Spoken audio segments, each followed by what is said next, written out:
The global war on drugs has given power to gangs and cartels, with many countries such as Mexico, Colombia, and other primarily South American states turned into war zones, whilst the Taliban and Al-Qaeda proliferate from opium production in the east, posing their own existential threats. The illicit drug market is estimated to be worth up to $500 billion per year. Instead of putting this money into the hands of violent cartels, we could be putting this immense resource towards the common good. The UN estimates that it would only cost $30 billion a year to end extreme hunger, while Oxfam estimates that only $100 billion could end poverty completely. There are cheap and effective ways of solving many major problems, and at the end of this film, we'll discuss some solutions. But before that, let's look at exactly why it could be a good idea to take the money out of the black markets.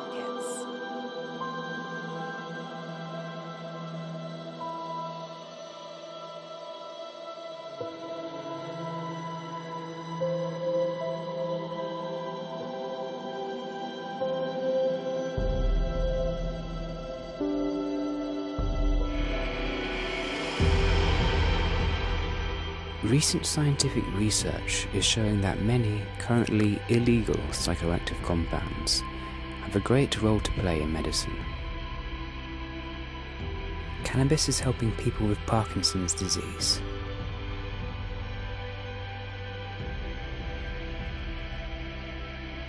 epilepsy,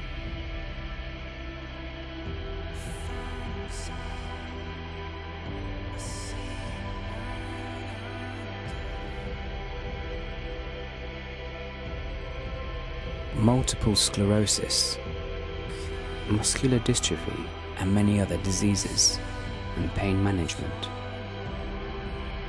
During the making of this film, I donated a kidney and found cannabis to be just as effective as opioid medication for pain management, without the side effects and deadly addictive potential. Other psychedelic drugs are being successfully used to treat depression, cluster headaches, and the allegedly deadly MDMA, also known as ecstasy, has been successfully used to treat thousands of war veterans with PTSD without killing anyone. The war on drugs has failed to stop supply. Estimates of seizures by law enforcement are generally 5% or less.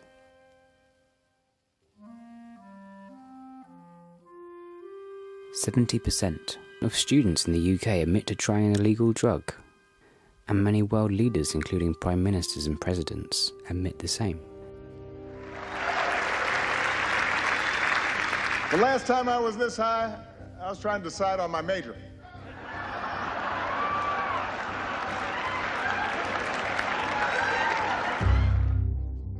At the same time, thousands of people are being killed by cartels and gangs across the globe, as the multi-$100 billion industry feeds the supply of weapons and related violence.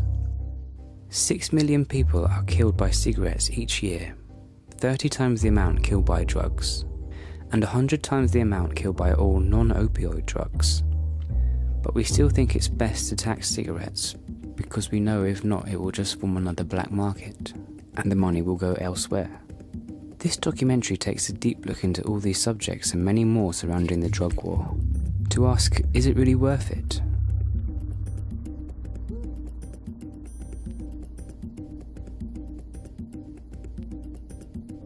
I wanted to make this film to establish a broad spectrum overview of the war on drugs.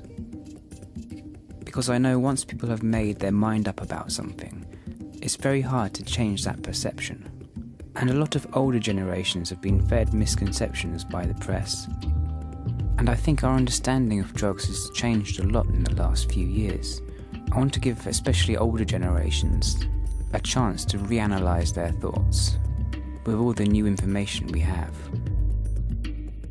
In part 1, we're going to analyse how the drug war is affecting the supply of drugs, how dealers are easily circumventing walls and other obstacles in their way, and then looking at the racist origins of the drug war. In part 2, we look at why private prisons and pharmaceutical corporations pay vast sums of money lobbying to maintain the drug war, and why the Department for a Drug-Free America was funded by cigarette and alcohol companies.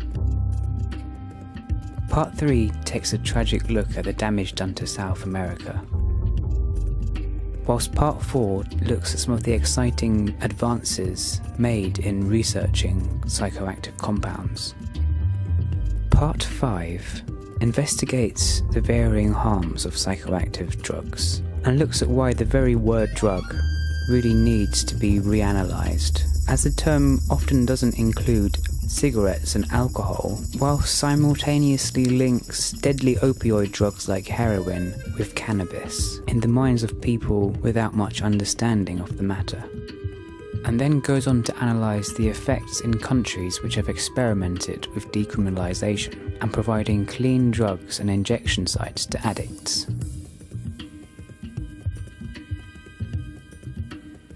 In part 6, we look at why legalisation need not mean drugs are just available in supermarkets to buy for anyone who wants to, but would require education, examination and licensing, so people know exactly what they're doing and how to use them, and how more dangerous drugs should only be used under assistance. And finally, we look at what could happen if we took all the money away from the cartels and put it towards the common good, and why we urgently need to do something like this to guarantee our survival as a species.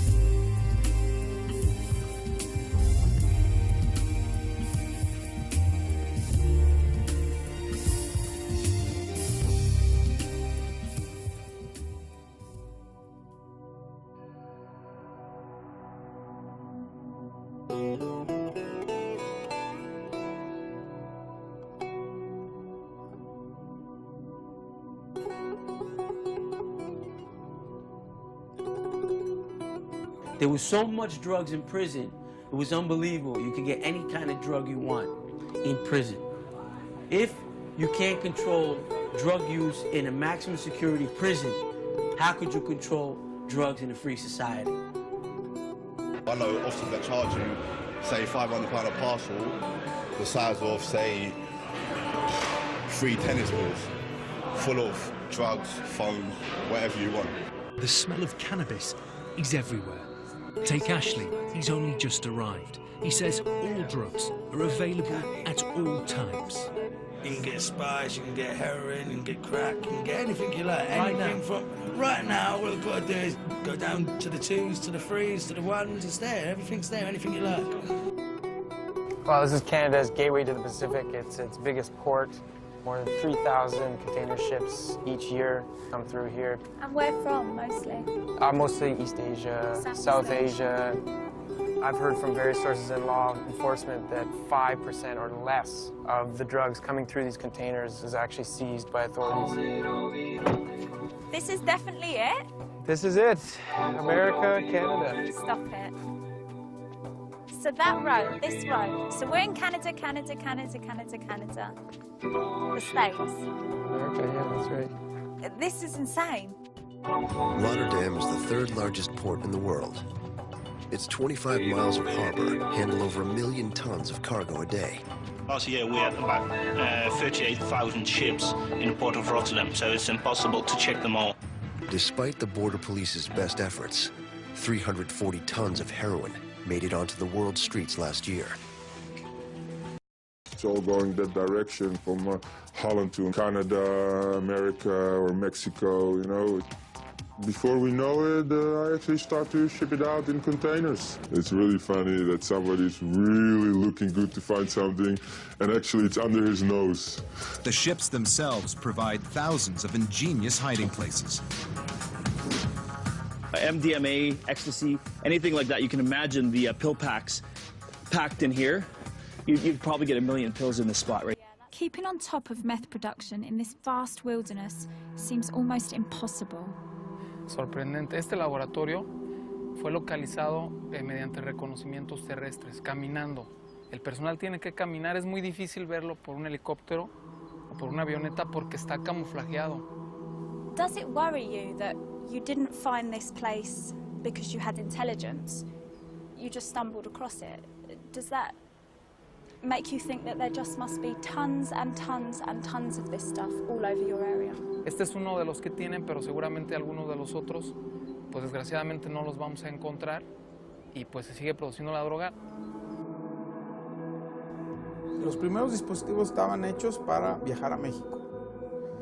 El objetivo final del desarrollo de esta tecnología era llevar la mercancía desde los puertos del Caribe colombiano hasta las costas de España. Y me imagino que ya lo han de haber hecho. Yo creo que el futuro de los dispositivos estos, y que ya estaba trabajando en ello las organizaciones en Cali, era que fueran totalmente automatizados y manejados a control remoto. ¿Cree que se ha llegado ya a eso? No me atrevo a afirmarlo, pero la evolución de los dispositivos iba encaminada a eso. Siempre van un paso adelante, siempre un paso adelante. ¿Tiene sentido luchar contra el narcotráfico? Yo pienso que el problema básico de fondo es que sea ilegal. Just then, one of the fishermen pointed off into the distance towards San Diego. I couldn't believe how easy it looked to cross the border, and I knew in that moment that this was where it all went down. This is where the Pongas leave Mexico and almost nightly cross into the United States. Well, with the increased technology, personnel, and infrastructure, we'll see maybe 3 a day trying to make an entry here in this area. They make this thing so easy to fly that you can automatically take it off. You can tap to just fly it around like, oh, I want to go over there, I want to go over there.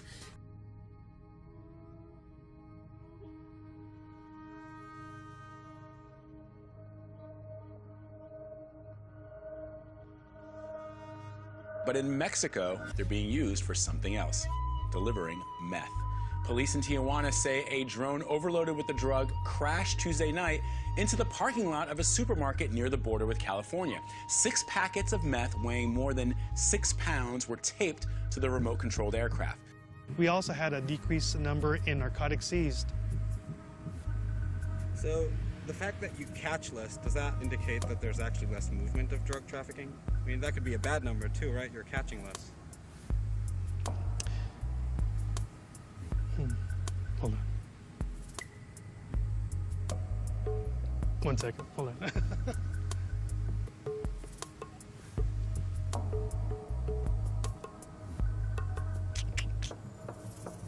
That's a good question. I never got asked that before.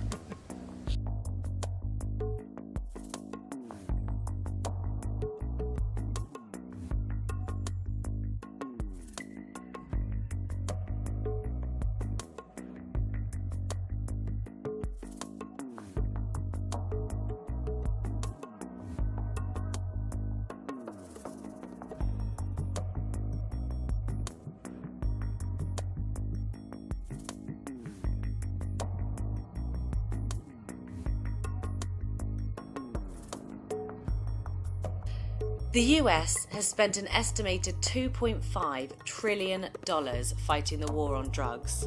Legalization there would save $41.3 billion annually on enforcement costs. Despite a 3,500% increase in spending fighting the drug war between 1970 and 2011, use has not fallen. 水先生，你觉得那个你们最近抓了那个带了毒品的人是越来越难吗？还是容易还是什么？还是比较多，也不容易。还是不容易吗？对，他那个毒品从境外过来的话，叫做是防不胜防。他有很多通道，我们警察这个力量呢也很单薄了嘛。 Here, Lieutenant Li Liuhua tells us that they can go for weeks without a bust. The border fence in the middle of town is dotted with large holes. Through they come, one after another. We know who the highest level officials are in any given area. We can't do anything without contacting them first.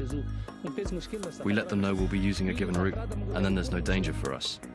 The anonymity provided by the so-called deep web and cryptocurrencies such as Bitcoin has enabled a plethora of eBay-style online marketplaces to develop. Here, drug dealers sell their wares openly, competing in both the quality of their products and customer service. Just like Amazon and eBay, customers leave feedback and write their reviews for all new customers to see. In this way, tech-savvy drug dealers don't even have to hide anymore. So just how easy is it to get hold of drugs in this way? If you do an investigation on the dark web, you need to see it firsthand. So I've come to meet Chris. He was introduced to me as the person you need to meet if you want to know what's going on this murky part of the internet. Hello. Hi there. Nice to meet you. Finally. Take a seat. Before meeting Chris, I bought some Bitcoin, the currency used on the dark web.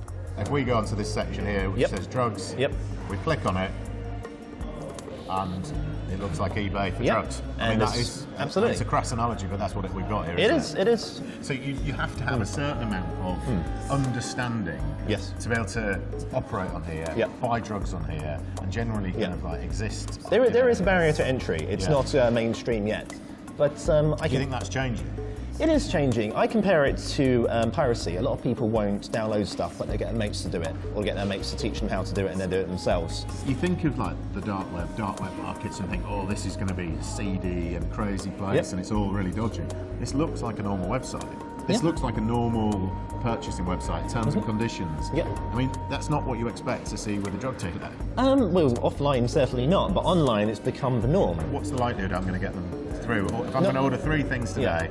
I would say 98% you'll get all 3. Really? Yep. Do you think that's the reason why this is a growing trend amongst drug users? Absolutely. It gives you the user experience of eBay and Amazon and applies it to drugs and makes it safe. It's a booming market as a result. To test the system, I ordered hash, ecstasy, and synthetic cannabis.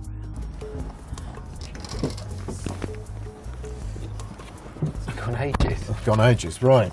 We had 3 orders that we put in, and I'm assuming all 3 of these are the 3 orders. So what is supposed to be in there? There's supposed to be 1 ecstasy tablet, which is a blue Tesla pill. There's going to be a small amount of hash, cannabis, and there's also going to be some spice. Really, if that came through your mail or if you're a postman, you wouldn't know any different. I mean, that just looks like... Does it feel? Can you feel anything in there? Yeah, there's definitely stuff in there, but it's clearly been very well wrapped up. It's hard, it's got bubble wrap all around them, but actually, really, it could be anything in there. I mean, they're just anonymous looking packages.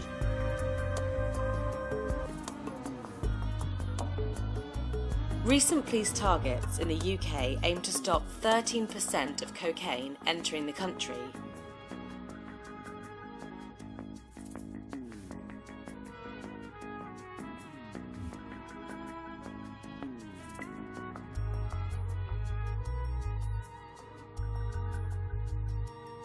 A 1999 report by the UN estimated that at least 75% of shipments would have to be intercepted to seriously impair the profit-making ability of drug cartels.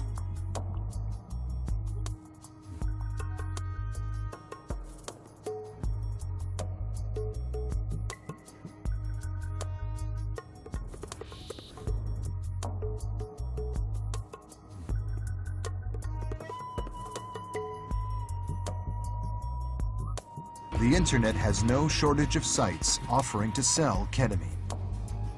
So what I'm doing here is logging into my secure account, which I have already set up with the guy I'm working on overseas. And we're gonna chat, and I'm gonna put an order in. And from now to then, probably be about 2 weeks, and it'll be popping up in our mail. Elmer pays for it like any other online order. You can send a money order. You can use PayPal, which is a pretty common thing. You can send cash if you want. To avoid detection, Elmer has the K delivered to the mailbox of a foreclosed home on the outskirts of town. Basically, you know, you can just explore the neighborhood you're in, and foreclosures are listed on all the homes. You know, with the housing crash, there's plenty of these things around right now. Ooh, this is perfect over here. Nice and quiet outside of the city limits. Elmer remains cool. Simple as pie. So tell me, how did you get into bootlegging? Just so I can support my own habits of drinking. Do you have any booze on you right now that you're looking to sell? Yes, I do. Let me see it. Oh, wow. So how much would this go for legally? Between $65 and $70. And in paying, how much would this cost? Between $550 and $600. Do you think prohibition is working and cutting down bootlegging? One way that would help too to cut down on bootlegging is they finally opened up the beer store. A lot of people would drink more beer than the hard alcohol. In that same bottle of Canadian smuggled vodka could be enough drugs to get a whole country high. Alcohol is perhaps the easiest drug to enforce. The powerful opioid fentanyl, which is 100 times stronger than heroin, and the potent hallucinogen LSD are both measured in micrograms. There are 1 billion micrograms in a kilogram, so hundreds of millions of doses of either of these drugs could be smuggled in that bottle. Richard had no problem recruiting volunteers. The body smuggling paid for a kilo, 1,000 euros, a kilo and a half, 1,500 euros. So for 2 days' work for a lot of people, yes, it's well paid. When I was working for MI5, I had my first sort of inkling that all was not good, because I was working on the Irish terrorist logistics desk, which is the movement of people and weapons into and out of the UK. And of course, doing that, I had to work very closely with customs, which is there to try and stop the drugs coming into the UK. They just knew it was like looking for the needle in a haystack, just to try and stop these drugs flooding into the UK. Even if the wildlife sanctuary rangers succeeded in confiscating 90% of the oil produced, the organized crime gangs in charge would still make a profit. I ask how often vehicles are given this more thorough inspection. For example, yesterday, 2,652 vehicles leaving the country and entering the country. Right. And out of them, how many were searched in this manner? 38. Okay, so you deep search just over 1% of Maybe the cars. it can happen. Given that there are thousands of vehicles going through this crossing point every day, I'd quite fancy my chances if I knew that there was 98, 99% chance that I wasn't going to have my vehicle thoroughly searched. Well, the drugs are never going to be gone. Forget that. To say you're going to be drug-free completely. In drug work, you never really got that satisfaction, I suppose, because you don't get rid of drugs. I mean, along the way, you know, you have small victories here and there, but if you look at the big picture, how are we getting anywhere? And you could certainly be frustrated. Between 2003 and 2014, the number of people aged 15 to 64 around the world who had consumed an illicit drug in the past 12 months jumped 33%. Here in the UK, 70% of university students admit to trying illegal drugs. Legal or not, young people can certainly get hold of them. Parents have to ask themselves, do they want their kids to, more likely than not, get in touch with the black market and consume street drugs of unknown content, while risking criminal records, prison, or a loss of job prospects? Alternatively, would they rather their governments research and regulate these substances while providing open and honest information about the benefits and risks instead of scaremongering?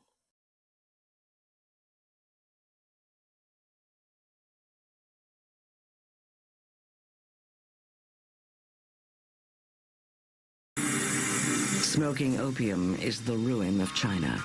By 1800, 2 centuries after the first opium arrives, 1/3 of the country is addicted. Though opium has been outlawed for 100 years, foreigners continue to sell it there. Most comes from British colonial plantations in India. A chest costs $2 to produce and sells for $10. The misery of China is a financial windfall for Britain. In defiance, China attempts to end the opium trade. Britain declares war. And it was a major defeat for China as Britain used the new technology of steamships and much better weapons, long-range guns and so on, and much more accurate rifles. The final major battle of the war took place at Zhenjiang, where the British assault destroyed much of the city and killed many of the men defending it, with the road to Nanjing open. And with it, control of the entire Yangtze region, the Chinese government became fully aware of how serious the situation was and sued for peace. On August 29, 1842, Britain and China signed the Treaty of Nanking. Among other things, China agreed to pay 20 million silver dollars in indemnities, abolish the Kohong monopoly, adhere to fixed customs duties, open 5 ports to foreign trade, including Canton and Shanghai, and cede the island of Hong Kong to Britain. This was the first of many unequal treaties that China was to sign over the following decades. The 1850s saw Britain and France fight China in a second opium war, which culminated in the burning of the emperor's summer palace in Beijing, fully legalized the opium trade, and opened yet more ports to foreign merchants. Historically, anti-drug laws have always been associated with race. If people were addicted or abusing drugs, they were viewed sympathetically as people who had to be helped. It was seen as a public health issue rather than a crime issue. Well, one of the first changes was on the West Coast, when smoking opium was made a criminal offense. Now, why would opium smoking be illegal in California but not in Mississippi? What was going on in California that was a concern about smoking opium? Well, as it turns out, it had nothing to do with opium itself. The concern was with the people associated with smoking opium, and that was the Chinese. It became illegal to wear a ponytail down your back. It became illegal to carry water suspended by poles in the city of San Francisco. It became illegal to have a particular kind of laundry in the city. There were just lots of laws passed to harass and to get rid of the Chinese. In San Francisco, fear overcomes tolerance. In 1876, the city passes the first law making a drug illegal when it bans opium smoking in Chinatown. Panic arises out of a popular misconception that cocaine is the cause of African-American violence toward whites. In an atmosphere charged with outright racial hatred, the fear of cocaine-induced violence adds a white backlash and ultimately changes the drug's legal status forever. A 100 years ago, cocaine is an inexpensive legal import, widely used in America to add pep and vigor. Dr. Hamilton Wright, an anti-opium crusader, even suggests cocaine be supplied to African-American dock workers and laborers to increase their productivity. And it is. The attitude that some classes of people should not be allowed to be intoxicated was a widely held belief in American politics. In 1901, the U.S. Senate passes a resolution introduced by Henry Cabot Lodge to ban the sale of liquor and opiates to all, quote, uncivilized races. Among them are Aboriginal peoples, Eskimos, Hawaiians, railroad workers, and immigrants in port cities. Around the turn of the century was the peak of lynching of blacks, and also was the peak of taking voting rights away from blacks. So there was a lot of tension between blacks and whites, and much of the violence of blacks against whites was explained by saying they took cocaine. There was concern that if an African-American man took cocaine, he would be in such a sexually charged state, he would just rape every white woman he saw. Again, it has less to do with the drugs, and I think more to do with racial fears and tensions at the time. The phrase was cocaine-crazed Negro in the South, and coming from newspapers that local law enforcement officials claimed that they need a higher caliber bullet to use on a black person under the influence of cocaine, because anything less would not bring him down. And I throw my clip in the AK, I slay from far away. Everybody hit the D-E-C-K. My slow flow's remarkable. Peace to Mateo. Now we smoke weed like Tony Montana slipped the... It was the depths of the Depression. And these Mexicans had been a very useful labor force in the 20s when we needed them, but now as the Depression, you got all these gringos in the bread line, you sure as hell don't need all these Mexicans. So how could we stigmatize them and get rid of this cheap labor force and get them out of here? Ever the bureaucrat, Anslinger changes his position and becomes a leading warrior against marijuana. The Treasury Department intends to pursue a relentless warfare against the despicable, dope-peddling vulture who preys on the weakness of his fellow man. Interviewed Harry Anslinger about it. He said we weren't having any trouble with it. You could get it in Harlem, he said, and it was not a problem. But the pressure came from the Southwest and the West, where the Mexican immigrants were seen as a unnecessary and dangerous surplus population. And so there was a tremendous campaign to try to push the Mexican immigrants back into Mexico. His chief weapons are movies that express exaggerated dangers of the drug. The truth is that every reefer is loaded with immorality and bestial perversion, brutality, murder, sex crimes, insanity, or suicide. In 1931, Mexican repatriation becomes law. Mexicans who don't go quietly are subject to varying forms and degrees of harassment. Many are charged with vagrancy. Others are arrested for violation of new state marijuana laws, laws that are often an excuse to drive Mexicans out of the country.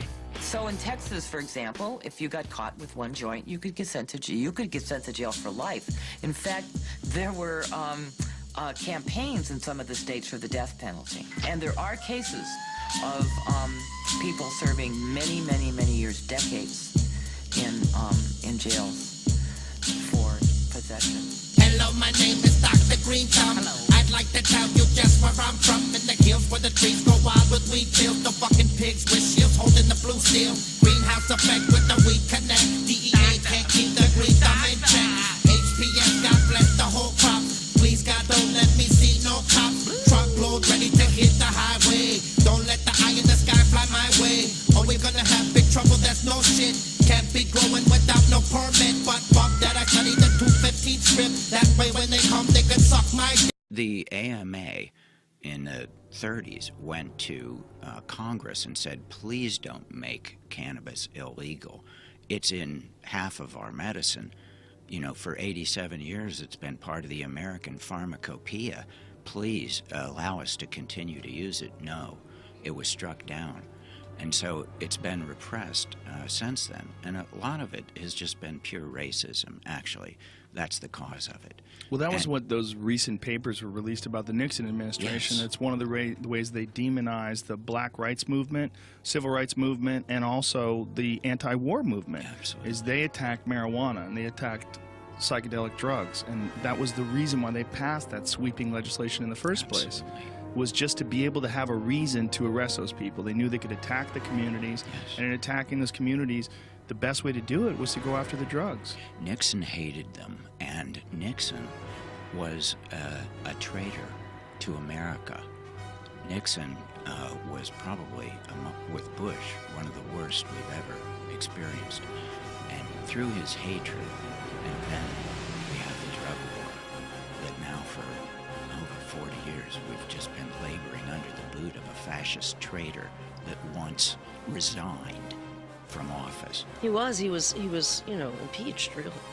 To lawmakers on Capitol Hill, there is a perceived link between LSD and social anarchy, which threatens the very fabric of society, making its use as dangerous to the country as heroin or opium.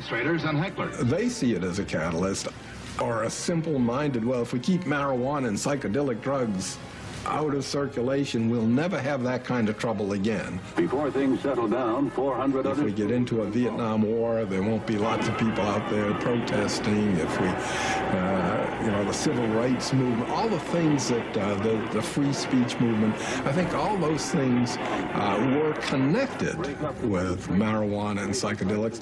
And of course, it's not causal, but I think in the minds of a lot of these people, that's what made the difference here. Meanwhile, the nation's top cop, FBI Chief J. Edgar Hoover, sends an official memo stating, since the use of marijuana and other narcotics is widespread among members of the New Left, you should be alert to opportunities to have them arrested by local authorities on drug charges. In a time of grave social upheaval, the president declares a war on drugs. We must wage what I have called total war against public enemy number one in the United States, the problem of dangerous drugs. I think the ultimate threat of these substances when it comes to modern society is their ability to break consensus trance and throw people into looking at things in a novel new way. Society went through a massive upheaval. There was a sexual revolution. People started protesting wars. And the government themselves directly saw a relation between this and drug use, particularly cannabis use.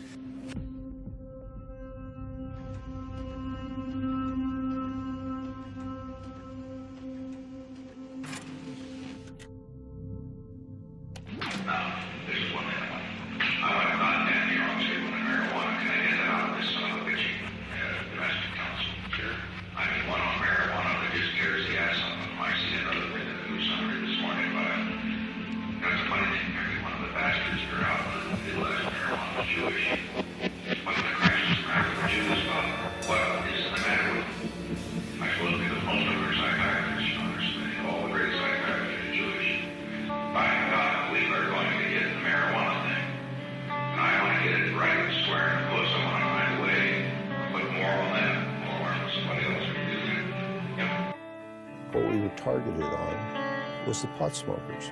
There was a very good reason we were targeted on pot smokers. Most of them were protesting against the Vietnam War.